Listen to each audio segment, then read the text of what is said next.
আজ আমি আপনাদের সাথে শেয়ার করব কাঁচা আমের জুস কিভাবে তৈরি করবেন আর কাঁচা আমের প্রিমিক্স একদিন বানিয়ে পুরো বছর জুড়ে সংরক্ষণ করে যখন ইচ্ছে তখনই বানিয়ে খেতে পারবেন। এই গরমের মধ্যে প্রতিদিন জুস বানিয়ে খাওয়ার ঝামেলা থেকে মুক্তি পেতে হলে আজকের এই রেসিপিটি অবশ্যই দেখবেন। যদি কোনো রকম অতিথি আপ্যায়নও করতে হয় তাহলে একই সাথে 50 জনের মতো এরকম অতিথি আপ্যায়ন সেরে নিতে পারবেন। যদি আজকের এই রেসিপিটি ফলো করেন তাহলে অবশ্যই আপনাদের অনেক বেশি কাজে আসবে। তো চলুন রেসিপিটি পুরোটা এক নজরে দেখে নেই।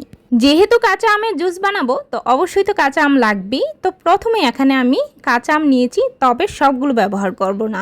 এখান থেকে আমি প্রায় 3টার মতো মিডিয়াম সাইজের কাঁচা আম নিয়ে উপরের খোসাটাকে খুব ভালো করে ছাড়িয়ে নিচ্ছি। যদি মনে হয় কাঁচা আমের পরিমাণটা বাড়িয়ে দিবেন তবে অবশ্যই বাকি উপকরণগুলো সঠিকভাবে বাড়িয়ে দিতে হবে।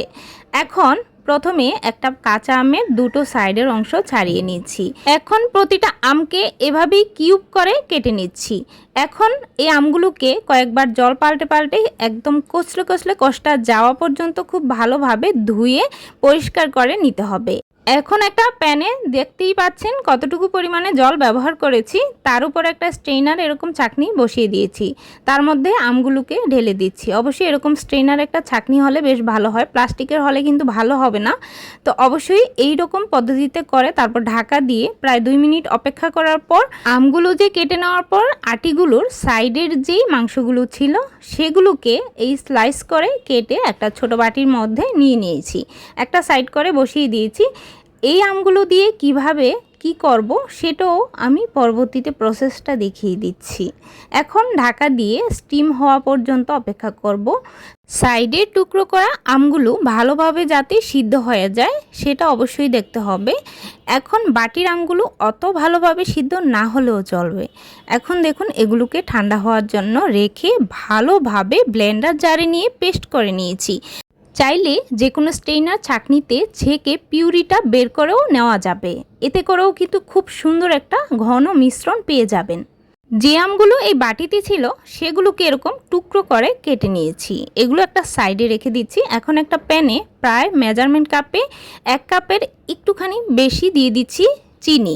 আমের পিউরি যতটুকু হবে তার ডাবল হবে চিনির পরিমাপটা, অবশ্যই এই মেজারমেন্টটা সঠিক রাখতে হবে। চিনিটা দেখে আপনি ভয় পাবেন না, কারণ একদিনে তো আর এই চিনিটা খাওয়া হবে না। অবশ্যই এই প্রিমিক্সটা আপনি ফ্রিজে সংরক্ষণ করে অনেক দিন পর্যন্তই অল্প অল্প করে জুস বানিয়ে খেতে পারবেন। তো যাই হোক, এখন আমি এর সাথে যেহেতু 1 কাপ চিনি দিয়েছি তাই জলের পরিমাণটা 1 কাপের চেয়ে কিছুটা কম হবে, মানে হাফ কাপের চেয়ে একটু বেশি হবে। অবশ্যই এই মেজারমেন্টটা সঠিক রাখবেন, যতটুকু চিনি আপনি ব্যবহার করবেন তার থেকে কিছুটা কম জল ব্যবহার করতে হবে। চিনির পরিমাণের তুলনায় যদি জলের পরিমাণ বেশি হয়ে যায় তাহলে কিন্তু এই যে মিশ্রণটা আঠালো হবে না আর খুব সুন্দর একটা কনসিস্টেন্সিও পাওয়া যাবে না। তো কিছুক্ষণ মিডিয়াম আঁচে জাল করে নেওয়ার পর যখন চিনিটা আস্তে আস্তে জলের সাথে মেল্ট হয়ে একেবারে খুব সুন্দরভাবে আঠালো হয়ে আসবে, ঠিক সেই মুহূর্তেই সেই আমের পিউরিটা দিয়ে দিতে হবে। অবশ্যই এই যে চিনির মিশ্রণটা একটু আঠালো হয়ে আসলে তখনই এই পিউরিটা দিয়ে দিতে হবে। পিউরিটা দেওয়ার সাথে সাথে কিন্তু নেড়ে চেড়ে খুব ভালোভাবে একটু সময় লাগবে মিশাতে। তো মিশানো হয়ে গেলে এর মধ্যে হাফ চামচের মতো একটু লবণ দিয়ে দিচ্ছি। লবণটা অবশ্যই টেস্ট অনুযায়ী ব্যবহার করতে হবে, পরবর্তীতে যাতে দেখেও দিতে পারেন সেটাও করতে হবে। এখন যে মশলার গুঁড়োটা ব্যবহার করছি এটা অবশ্যই ব্যবহার করতে হবে। এখানে আমি কিছুটা জিরা, ধনিয়া আর একটা শুকনো মরিচকে হালকা তাওয়ার তেলে তারপর গুঁড়ো করে নিয়েছি। আর শেষের দিকে একটুখানি অরেঞ্জ ফুড কালার আমি ব্যবহার করেছি, তবে এটা সম্পূর্ণ অপশনাল, আপনারা চাইলে স্কিপ করতে পারেন। খুব সুন্দর একটা কালার আসবে সেজন্যই কিন্তু দেওয়া। এখন খুব ভালোভাবে মিশিয়ে নেওয়ার পর চুলার আঁচটা মিডিয়াম আর লোয়ের মাঝামাঝি রেখে এভাবে অনবরত নেড়ে চেড়ে জাল করে নিতে হবে।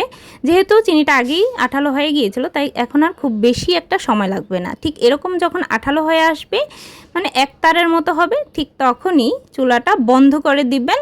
এখন এই পর্যায়ে চুলাটা অফ আছে আর এখানে আমি 1 টেবিল চামচ লেবুর রস দিয়ে দিচ্ছি। এই লেবুর রসটা দেওয়ার একটাই কারণ হচ্ছে যেহেতু চিনিটা মেল্ট হয়ে আঠালো হয়ে গিয়েছিল, তাই কিন্তু এই মিশ্রণটা খুব দ্রুতই জমে যাবে। তাই লেবুর রসটা দিলে আর জমে যাওয়ার কোনো চান্স থাকে না। আর যদি এই আমের প্রিমিক্সটা আপনি বেশি করে বানাতে চান, তাহলে কিন্তু শেষের দিকে অবশ্যই একটু ভিনেগার অ্যাড করে দিতে পারবেন। এটাও দিলে অনেক দিন পর্যন্ত সংরক্ষণ করে রাখতে পারবেন। সেই সিদ্ধ করে টুকরো করে রাখা আমগুলো এর সাথে মিশিয়ে নিচ্ছি। নামিয়ে নেওয়ার পর এখন দেখুন মিশ্রণটা কতটা সুন্দর হয়েছে। এখন যে কোনো একটা কাচের কন্টেনারে রেখে ফ্রিজে প্রায় অনেক দিন পর্যন্ত সংরক্ষণ করে খেতে পারবেন। তবে পুরো গরম জুড়েই খেতে পারবেন, সেটা নর্মাল ফ্রিজে রেখে। তবে আবার আপনি একটা কাজ করতে পারেন, যদি আইস কিউব থাকে সেখানেও কিন্তু ঢেলে বরফের মতো করে ডিপ ফ্রিজে রেখে যখন ইচ্ছে তখন আর আলাদা করে বরফটা বের করে রাখার প্রয়োজন হবে না। ঠিক এইভাবেও জুসটা বানিয়ে খেতে পারেন। আর দেখতেই পেয়েছেন প্রথমে গ্লাসে আমি কিছুটা করে পিউরি দিয়ে দিয়েছি, আর তারপর এখানে আমি বরফের টুকরো দিয়েছি। এখন পরিমাণ মতো করে 1 গ্লাস করে জল দিচ্ছি।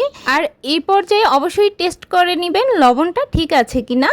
আর এরকম ঠান্ডা ঠান্ডা রিফ্রেশিং এই যে আমের জুসটা এক নিমিষেই সব শেষ হয়ে যায়। বিশ্বাস করুন, একবার আপনি তৈরি করে দেখুন, প্রতিদিন বানানোর কোনো ঝামেলা নেই। আর এই গরমে এরকম আমের জুস আমাদের দেহের জন্য যে কত বেশি উপকারী, আপনি না তৈরি করলে বিশ্বাসই হবে না।